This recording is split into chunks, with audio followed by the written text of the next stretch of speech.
Hi, this is Dr. Robbins at dramberrobbins.com with your guide to breastfeeding. Written by the U.S. Department of Health and Human Services, Office of Women's Health. She's just a girl and she's on fire. Early breast milk is like liquid gold. Known as liquid gold, colostrum is a thick yellow first breast milk that you make during pregnancy and just after birth. This milk is very rich in nutrients and antibodies to protect your baby. Although your baby only gets a small amount of colostrum at each feeding, it matches the amount of his or her tiny stomach can hold. Your breast milk changes as your baby grows. Colostrum changes into what is called mature milk. By the third to fifth day after birth, this mature breast milk has just the right amount of fat, sugar, water, and protein to help your baby continue to grow. It is a thinner type of milk than colostrum, but it provides all the nutrients and antibodies your baby needs.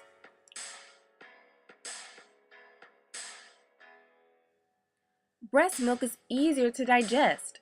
For most babies, especially premature babies, breast milk is easier to digest than formula.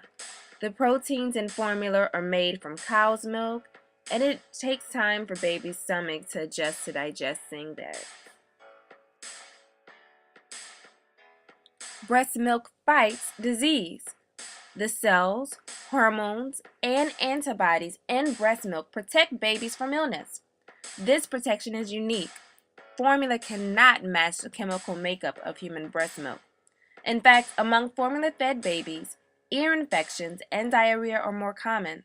Formula-fed babies also have a higher risk of necrotizing enterocolitis, which is a disease that affects the gastrointestinal tracts in preterm infants. Formula-fed babies are most likely to have lower respiratory infections and something called atopic dermatitis, which is a type of skin rash they can have. Formula-fed babies can have asthma, obesity, type 1 and type 2 diabetes, as well as childhood leukemia. It's been found that breastfeeding has also been shown to lower the risk of SIDS, which is sudden infant death syndrome. So, as you can see, there's a difference between formula feeding and breastfeeding. Now, ladies, don't get me wrong.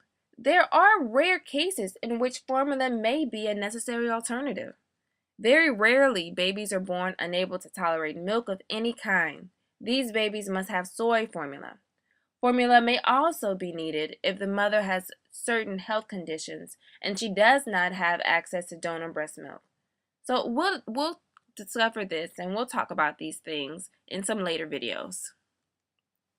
Okay. We talked about a lot of things of how breastfeeding can benefit the baby. But how can it benefit mom? Well, one ways breastfeeding can benefit mom is that it can make your life easier. Yeah, easier. Breastfeeding may take a little more effort than formula feeding at first, but it can make life easier once you and your baby settle into a good routine.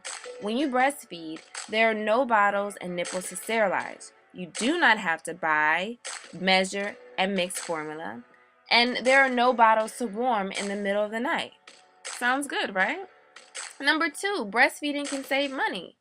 Formula and feeding supplies can cost well over $1,500 each year, depending on how much your baby eats.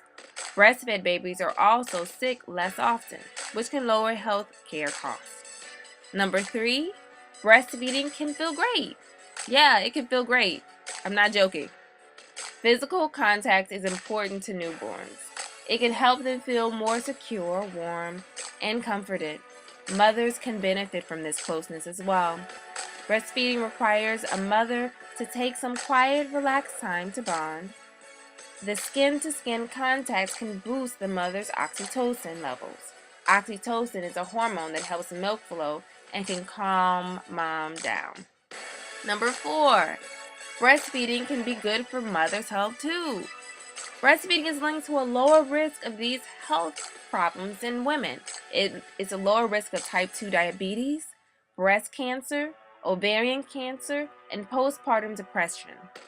Experts are still looking at the effects of breastfeeding on osteoporosis and weight loss after birth. Many studies have reported greater weight loss for breastfeeding mothers than for those who don't.